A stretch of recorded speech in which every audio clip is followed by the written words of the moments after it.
How we met. Bezario Mwanza. Sife Mwanza. We met in Ndola. Yeah, at the studio. She came over to record some songs, and yeah, that's how we met. How we met. Hi, this is John Mumba. Chilesha Mumba. Well, we met at church 2013. It's an interesting story.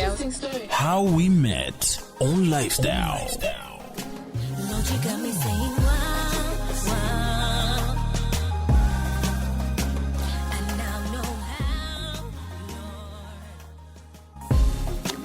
Too good to be true. Nina chita chani kutini kondewe by you. Oh, too blind to see. Couldn't do it, come on, who had the guts to die for a girl like me. You get me, you tell me what's more to life than you. You get me, you holding on to you. You get me, you tell me what's more to life than you. You get me, you you never give up on me. You never give up on me. Oh.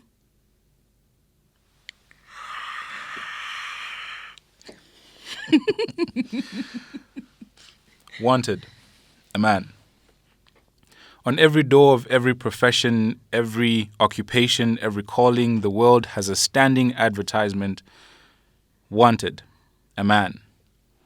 A man who will not lose his individuality in a crowd, a man who is of courageous conviction, who is not afraid to say no even though the whole world says yes. Wanted, a man who is larger than his calling, who considers a low estimate of his occupation to value it merely as a means of getting a living. Wanted, a man.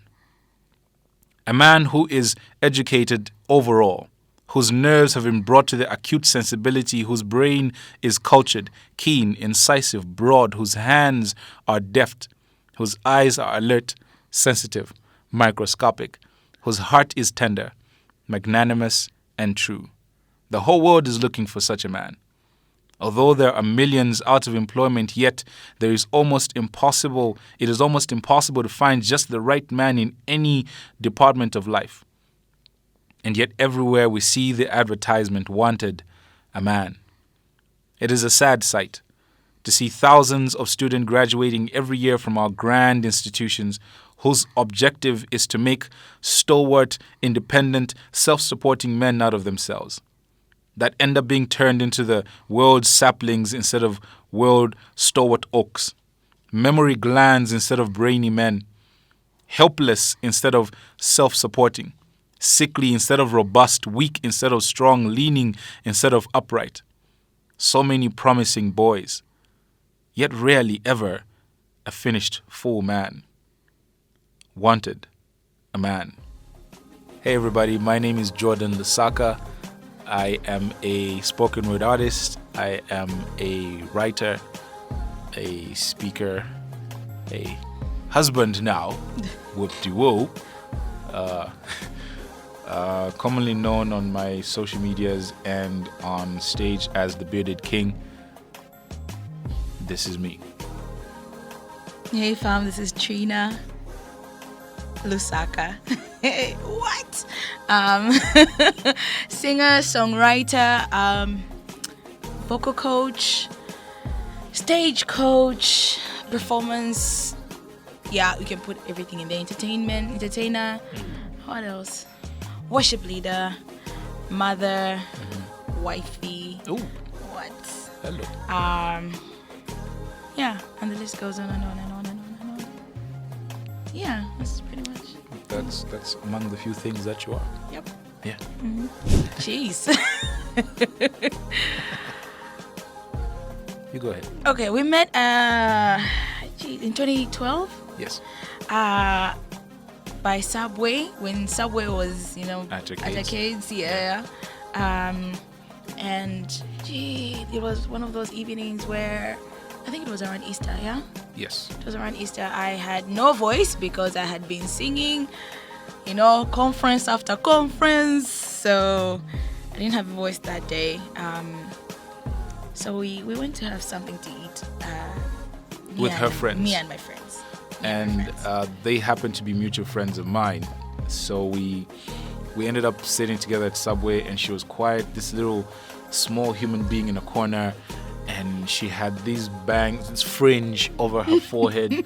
So she's kind of hiding herself. And I was just meeting my friends, clowning as I usually was at the time. And I was curious to find out, who is that quiet chick in the corner? Why isn't she laughing? But she was finding everything funny, just not, outwardly laughing. And I didn't notice that it was Trinah. Let alone did I know that it was the Trinah. until I got to Kitwe and people sent me her songs. And I listened to her music and I was like, wait a minute, I know this person. She's been coming to my church leading worship too. Yeah. Yeah, he walked in and everyone was excited to see him because I think they hadn't seen him in a while. Yeah, I was at CBU at the time. Yeah, you were at CBU at that time. So it was like everyone knew who he was and I just didn't. So he walks in and goes like, "Hi, my name is Jordan." And I'm like, okay. But I couldn't talk. So everyone else was just like, "This is Trinah." And I was laughing the whole time, but I couldn't laugh out loud. So I was, yeah. Yeah, they were all like, "This is Trinah." And they were making a reference, like I should know who this person is. I'm like, okay, hello. And he didn't, which was Trinah. really cool for me because he didn't know who I was. I don't know why everybody's over hyping you up and you're not talking at all, Trinah. And yeah, we met in 2012, and we started our correspondence then. At the time when I found out that the Trinah I knew then and the person I listened to was this person, I purposefully asked her not to sing for me, not to be the celebrity person that she is. I just wanted to get to know her as a person. And I had no ill intentions at the time. So what used to happen is a lot of times people would come and, if you were my girlfriend, you would sing for me before I go to bed, like you could be sing for me to my lullaby because your voice just, So that for me was just like, oh my gosh, guy, that's the reason why I'm not going to date you because you just said that, So when I met him and he was like, I don't want you to sing for me because I know you do this for a lot of people. It was very different. Yeah. I didn't even know that I was trying to make an impact at the time or that I was making an impact. Mm-hmm. We spoke, we got to be friends for a while. We dated other people since then. Mm-hmm. And we only started dating in 2018. Yeah, we only started dating in 2018. I proposed in 2019. And we got married in 2020. Oh my gosh. So he took a day off work and you were already owing me for not having date night with me, yeah? Yeah. So I felt like it was just one of those where he was like, oh no, I took a day off because I didn't, we didn't have date night on Friday, so I thought we should spend the whole day together. So I didn't even know what was going on. So he was like, okay, what do you want to do? I was like, I want to have breakfast, I want to have this, I want to buy a new dress. And I was like, okay, do whatever you want to do. I'm like, okay, cool. So we go to his place because he was like, I need to pick up something from home. I need to I actually said I need to drop off something so we can. I need to send an email. Because my boss has been bugging me for an email all day, so I need to send that email. Then we can proceed to dinner. It's just an attachment I need to upload and send it. And can you wait for me in the taxi? Car. So I sat there sure. Waiting.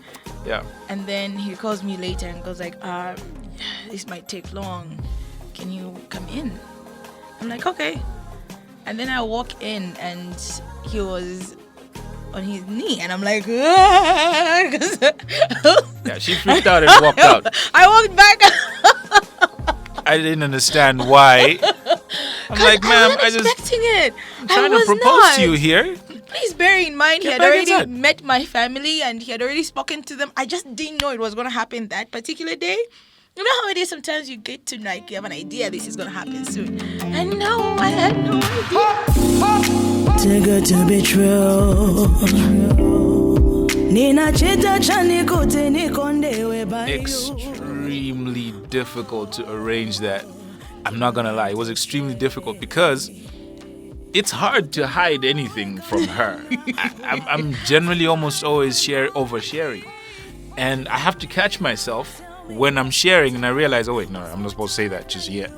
So it was very difficult that day. I had asked a friend of mine to come home and set up the living room the way I wanted it to be, move the couches out and put petals on the floor and some lights. I had some friends of mine come through and shoot the event, the proposal, and so my job was all day not to be freaked out, which is very difficult. So buying stuff, and she's like, so what did I do to deserve this? I'm like, nah, it's cool. We're just, spending time. I owe you for date night. And after we spent the afternoon, the whole day into evening together, I get in, and now I'm nervous. I had this poem prepared from like months back, but still mumbled and jumbled up words. And she was there standing, and I'm on my knee. I'm like, ma'am, I've been here for a while. If you could come back inside, my knee's starting to hurt. And stuff. But the reaction was very exciting because she didn't expect it, and she was over the top. And it also made me realize just how much she loved me, because she was fully engrossed in it. She was crying. I'm like, don't cry. It's just a ring. But it was like the ring that I wanted. Yeah, so yeah. I'm big on heart-shaped rings. So. Y'all don't know this, but Trina is very special when it comes to her rings. She wants a specific ring, and there were these requirements I was given prior. Say this is the kind of ring she wants by her friends. Finding that ring may have been the hardest search of my entire life. It wasn't that bad, right? Yes, it was. You wanted a rose gold ring, not rose gold plated, rose gold ring with the heart-shaped stone. People don't just make those things together. They make rose gold rings, yes. They make heart-shaped rings, yes, but not. It was a process, but she's worth it. So I moved mountains to do it. I had to have the ring brought in from out, and it was a fun experience because it made me realize just how much she was worth it. I can't breathe without you. I can't live without you. There's no me without you. See, I'm a lost cause without you. Yes, ooh. Tell me what's more to life. What's more to life? It was actually very, very, very supportive. My mom was just like, oh, I love Trina. I'm like, yes, really? Yeah, cool, great. So I didn't have to worry much about my mom's reaction because she's been loving Trina. If you remember the time that Trina was in Idols, right? Mm-hmm. My mom had everyone in the house. She bought airtime for everybody in the house every weekend when the competition was on, and she told everybody, you're voting for Trina until this airtime finishes. And when it's done, I can buy you airtime for you to call anybody. Vote for my daughter. Vote for my daughter. And, I was like, who the heck is this short person that she wants us to vote for? I was way back then. Did not know that my mom was prophesying into her own life, and now this is her daughter. The biggest reaction, I was most afraid of my dad, because my dad can be a little strict and stern. So I told my dad, I'm like, Dad, I want to get married. And he's like, oh, okay, that's good. I'm like, okay. This to Trina, she's older than me, and she has a daughter. And he says, age is nothing. And if she has a daughter, that's good. That means you can become responsible. I'm like, I already am. And he's like, no, but you see, being a parent is a different responsibility. And I'm like, okay, so what do you think? And he's like, you're okay. You're a good boy. You're not a crazy child. So I think you'll be fine getting married and being a parent quickly. And he was very supportive. He actually gave me a lot of advice on parenthood, on fatherhood, and on marriage and being a husband. My family has been in great support. They're not very strict about this. Yeah.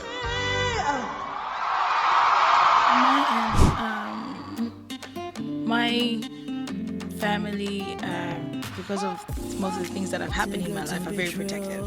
They were just like, okay, is this guy for real? Is he trying to play? You know, so much that when I introduced him to my mom and my dad, my mom had one of those where she was like, would you like some tea? We need to talk. I'm just like, So scary. Oh my God. the poor guy. So my mom had a whole, talk with him, and when she was done, she just came back and was like, yeah, he loves you. He really does, and it's amazing how he actually loves Tando. So he loves you. And I'm like, oh, great. And from then, everyone has just been really, it's been Smooth sailing, yeah. Yeah, it's been really smooth. So It's been awesome. Too good, but it's true.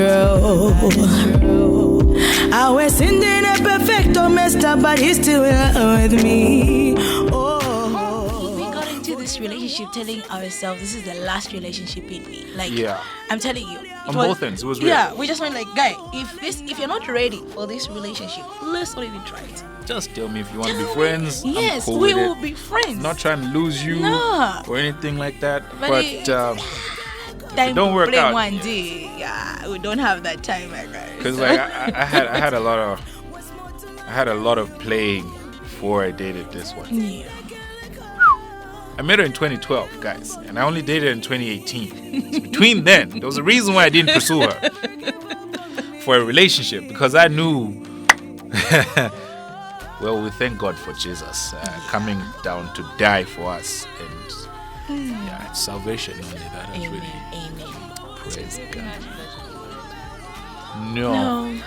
No, he never believed in marriage for the I longest. never believed in marriage. I liked seeing it in other people, But not just him. but I was never a believer of marriage. The problem that I had, I think it's something that most young people also have today, is most marriages are not exactly great examples of something blissful. There's either cheating in marriages or there is a lot of fighting in marriage.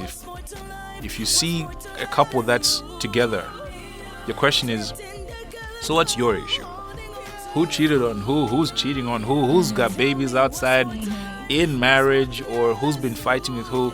There's a lot of trauma that's attached to it. And I was grateful to have parents that I could talk to about marriage. And even in my conversations with my mom, initially it was always mom I could talk to. Dad and I were never super tight. But as I got closer to getting married, my dad and I spoke for more times on more topics about marriage than my mother and I did. And he gave me a little bit of understanding to say that marriage is difficult, but it's made so much easier to the point that it becomes seamless if you're just married to your best friend or to someone that you can truly call your friend. So it's not there haven't been times we thought, yeah.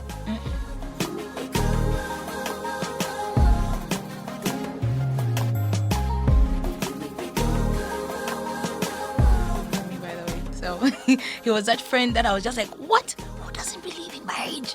So I started praying about it. I was like, okay, Lord, I don't know who you're gonna give him. Whoever you're going to give him, let it be that kind of a person where he's just like, yes, I want to do this. So it became a prayer point. But with a protective family, I had to do the 1 Corinthians 13 thing, where love is patient, love is kind, love does not keep a record of wrong and stuff like that. So it had to be Thank something. God for that. Love does not keep a record of wrongdoing. It had to be God really God trusted me, and because he trusted me or trusts me, he taught me on how to trust the person that I was going to be with. And of course, like he said, no, he there was a lot of playing that was there before.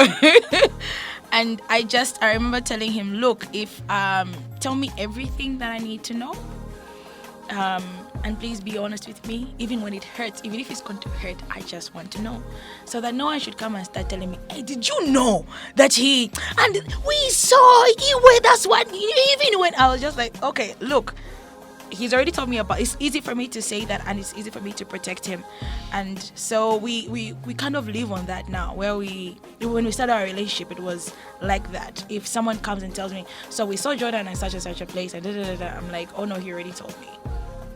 Oh, I know. Oh this. So it helped me. He actually helped me trust him, because he was like, I'm not gonna ask you to trust me. I'm just gonna show you, and that I pray will help you trust me. Yeah, I've always believed that trust is earned. So when I started my relationship with her, especially knowing that she was also on the same mindset of this being the last, I knew that there was a lot about my past and my history that could potentially affect our relationship. So I made it very clear, following her requirements to say she wanted to know everything. I was like, look, it's best you don't know. Some of these things could make you leave, ma'am, and I want you to stay. But she was honest enough to tell me I would like to know regardless, so that it doesn't hurt me in the future. It doesn't, and people don't use it to hurt me in the future or hurt us. So I worked hard to earn that trust by keeping her aware of things that were happening. If there was a situation that occurred, if I was with a friend, or if I was going somewhere, or if I was doing something, I'd always let her know, so that she knows that I'm not trying to tell you this because I want to, you own my life and, all this. But it was a matter of me wanting to earn her trust, and also put me at a point where I keep myself in check. So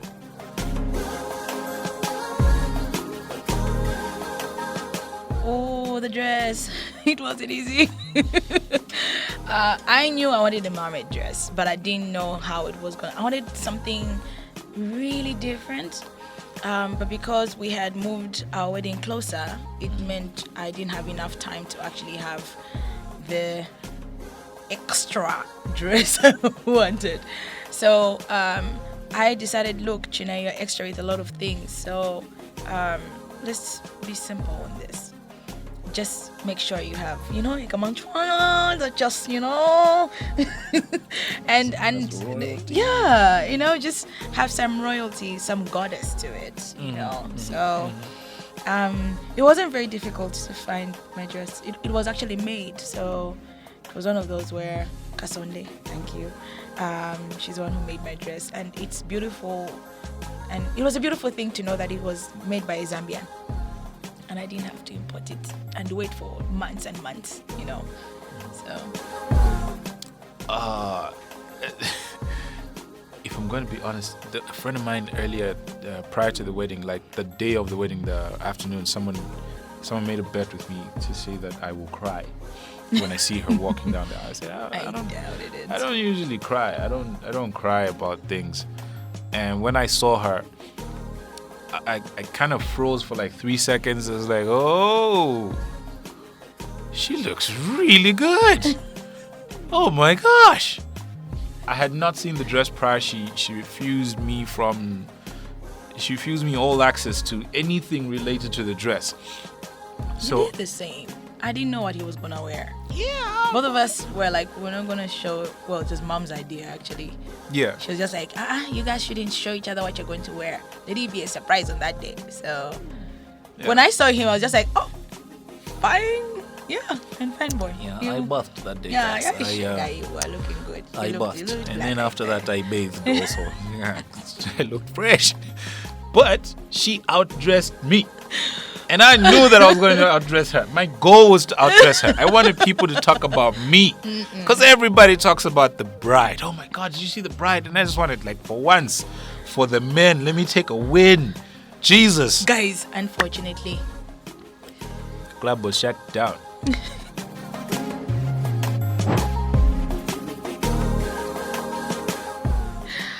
So, I asked a friend of mine, LV, to play I See the Lord just on bass. It was my late mom's favorite song. So I was like, okay, woman, you're not here, so let's just, have a moment of hope, like you're watching this from heaven. So here's my dedication to you.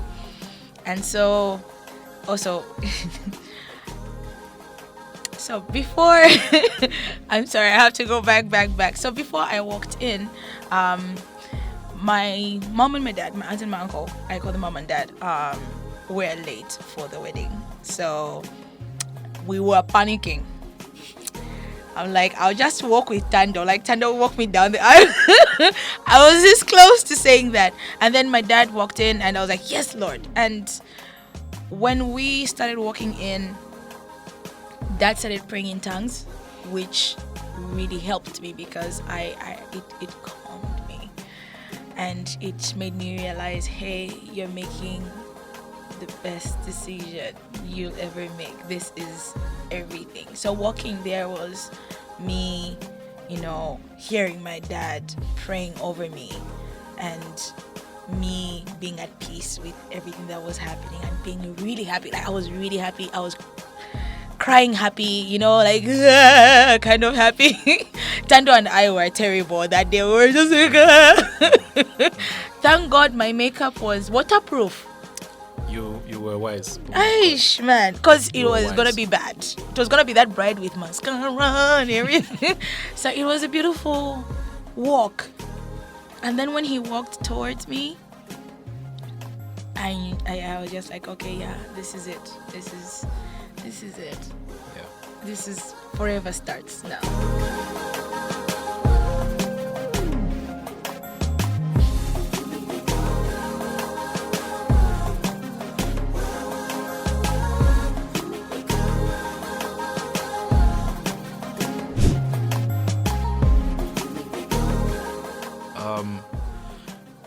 You see, one of the things I realized about being a new father to her is I wanted her to feel honored as an individual, to not feel like she's only a part of my life because of her mom, or to feel like I want to replace her biological father from her life, or to feel like I'm just sidelining her and this is our day, her mom and I.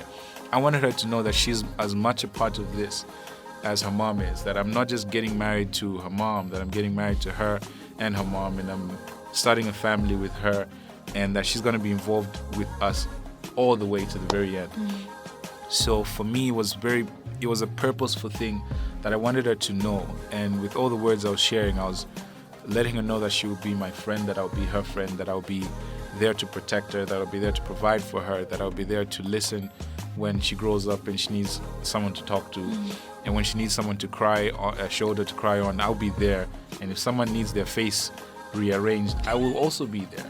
That was me trying to start off a future relationship with her that we had already been working on prior, So it wasn't a matter of, it wasn't something I planned on like to make people cry.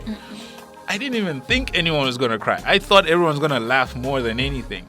Little did I know that her and baby girl were both crying babies. So yeah, that was the plan. I think the one thing I really appreciate is she believed in our relationship. Before, when we were driving to church, we just got to church, she was like, Mommy, can I pray? I'm like, yes. And she was just like, Lord, thank you for Mommy and my soon-to-be dad. Lord, I pray that this is the first and the last and the only time that they'll ever say these vows to each other. Bless their marriage. And she was just out, where the people that were sitting in front turned and were like, how old is this kid again? And she was just like, I thank you, Lord, that this is a stress-free wedding and Mom is not panicking and Mom will not panic. Yeah. And this is going to be amazing. Thank you for this new journey. In Jesus' name, amen. And I was holding her hand and I'm like, okay, Lord, we should have done something right somewhere. Oh yeah. When we did something. All of that is right. I'm telling you, we just appreciate God that she actually does believe in our relationship and had believed people. Jeez, everything? No, it can't be everything.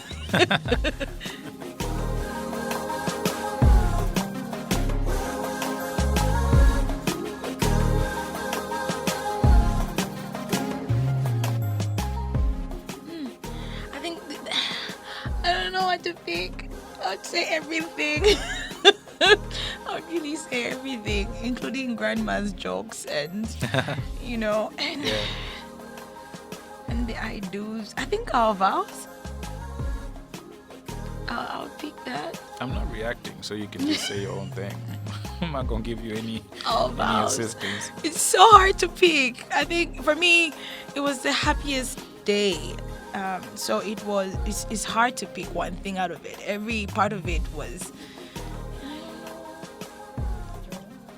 For me, the highlight of the wedding, which was really the only thing I went to church for that day, was her agreeing to be my wife and her accepting me as her husband. That whole aspect of it, just that pronouncement of you two are now husband and wife, or this is your wife, and etc. etc. That was the only thing. See, for guys, we're not really big on everything on the wedding day. Like, pretty much the marriage blessing, that's all we want. And after that, it's all her. And I got mine. See, that's how come it's hard for me to pick what my highlight was. She's looking at, the fun moments when grandma was cracking jokes, the preaching, the tando crying moments, rings, us it's signing. Everything, That's her. Pictures. And there you go. See? Yeah, it's a whole event for me. There you it's go. An entire event. So the whole time I was just waiting for one thing.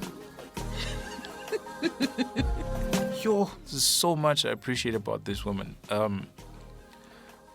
One of the few things that I think I can point out is she is my friend first. Before she was my wife, before she was my fiance or even my girlfriend, she was my friend. And that foundation has established us in each other's lives so well that no matter what happens, we can still tackle it first as friends. So much so that sometimes people look at us and think we're not serious about certain things, that we clown too much about a lot of things. But really, those are the best moments. I mean, insider information, guys. A week and a half into us being married, it's 13 hours and none of us have eaten yet. We're not even hungry. And we're looking at each other like, yo, are you hungry? Nah, fam. What do you want to eat? And, her being my wife, she's like, let me cook for you as my husband. I want to cook for you. What do you want to eat? Tell me, what do you want to eat? This is in the house. I'm like, I want pizza. And she's like, you're going to get fat. And I will be... So these clowning moments are what define what I love most about her. The foundation of it all. I mean, one of the stories, at the end of the night, she made a very wonderful potato salad with dinner and some steaks. She cooked for her husband, guys. It was powerful. My God, I remember. I don't want pizza no more. Sorry, I digress. Yeah, I love hearing her laugh.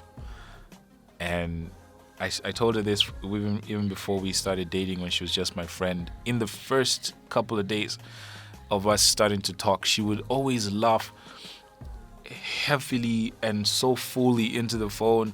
And she wasn't embarrassed about her laugh or anything. Some girls would, giggle and this one, clown. Okay, it's just full on. And that happiness just made me want to be around her, have it around me for the rest of my life. I didn't know it then, but at the time I was like, I would like this person to be my friend forever. Now she's my wife, will be my friend forever, right? Yeah? Right, awesome. Right, yeah. Cheers. Yeah. Sorry.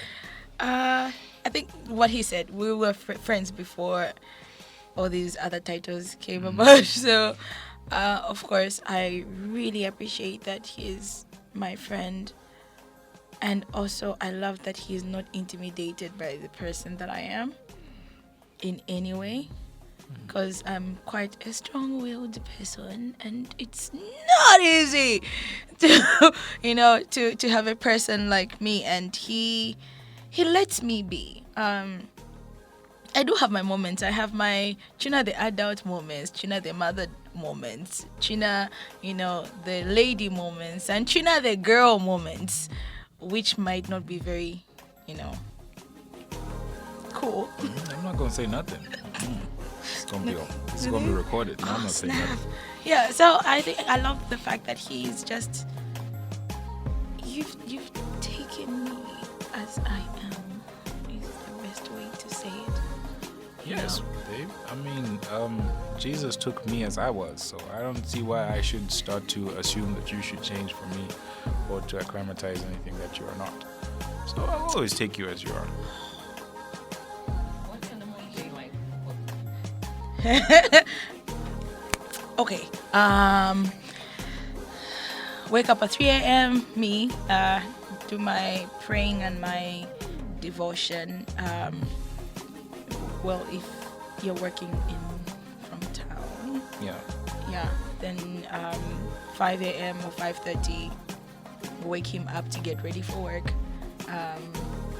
Yeah, usually, actually, it's almost every time. Wake up at 5. When she'll be going to bed after her 3 a.m. devotion, and we have like 30 minutes or an hour together. Then I'm awake from 5.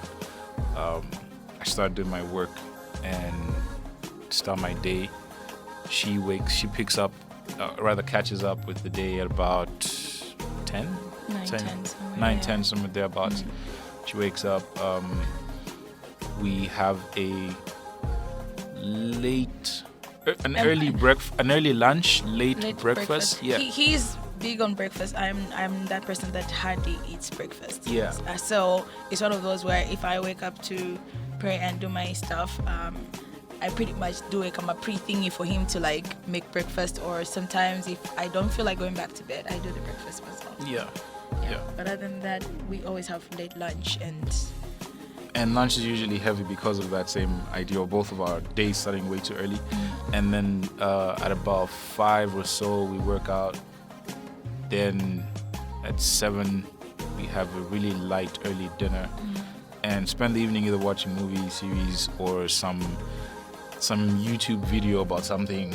or The Voice, or Yeah. Singing competitions are a big thing in the Lusaka household. Yeah. On my end, I'll start out by saying that Trina has a daughter. She had a daughter before her and I got married, and I have a not so beautiful history of being a professional. Let's just call it that. And in all these things, we were still loved by God first.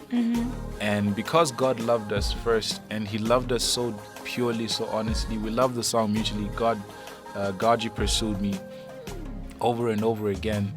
And that has been a benchmark for our lives. We love it when someone is honest enough to let us know that they have flaws, and they're able to let us know early enough to say that I have flaws, this is me. I don't even count them as flaws, I just count them as things that have defined who I am. They're not who I am today, but they're who I used to be, and they're not who I want to be. If you have made mistakes in life, similar mistakes as I have, you have not been looked at as a man because you are a playboy. It's possible for you to find love. You just have to make a decision to say, I'm not going to be what I used to be, and be a better person. And every day continue to be better than you were the day before. Just simply that. It's not the decision you make one time and your whole life changes. No. You work at it every single day. Process. It's a process. So I keep it simple by saying, do better today than you did yesterday. Whatever you did yesterday, if you did all good yesterday, do better, do more good tomorrow. Do more good the other day, until just doing good becomes a lifestyle, until being better becomes a lifestyle. Yeah. And I think it's a matter of understanding that there's nothing that you'll ever do that will make God love you more. He loves you. You want, let me, like he said, I'll do good today, and then God will love me a little bit more than He loves me right now. Guy, He's been loving you even when you are at your worst. He's just there loving you. And it's also you deciding to also forgive yourself. For the longest, for me, it was hard for me to forgive myself. I forgave everybody around me. I'm like, oh no, this one hurt me. Oh no, I forgive you. But forgiving myself was the hardest thing. And please, just forgive yourself. Start loving yourself. Yeah. Start just look in the mirror. I know this is cliche, but look in the mirror and just say, I love you. Yeah. Because something that I think even helped me heal was love your neighbor as you love yourself. A lot of people will go like, no, love the neighbor. No. It starts with me loving myself, because the way I love myself is how I'm going to love the person next to me. So if I don't love myself, I'll be loving people and still finding myself very empty. True. So pouring something that I really don't have, so I'm dragging something that I don't have out of me. And you will think it's actually genuine love when actually you don't have it. Start loving yourself. So yes, you've messed up. Yes, it was bad. We can't take that away. But life happens. At the end of the day, you need to move on. Make a decision. This is what I want to be, and I'm going to work towards it. Yeah. And be consistent and be disciplined and make it happen. Thank you for having us. Thank you for having me. It's been an amazing experience. Yes, it has. Yeah. Yeah. We had fun. We did. Yeah, so much I think we went on and on and on and on. Yeah, we talk too much. A little too much. Look at us now. Thank you for having us. We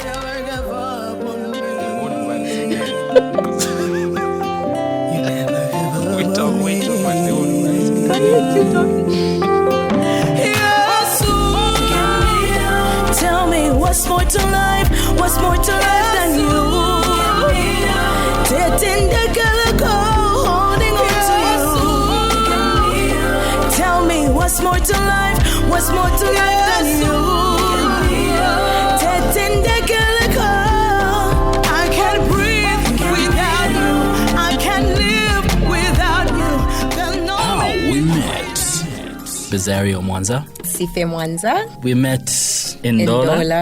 Ndola, at the studio. We came over to record some songs, and that's how we met. How we met. Hi, this is John Mumba. Well, we met at church 2013. It's an interesting story. How we met on Lifestyle. Tune in to Lifestyle next week and get to hear more interesting stories on how we met. Lord, you got me saying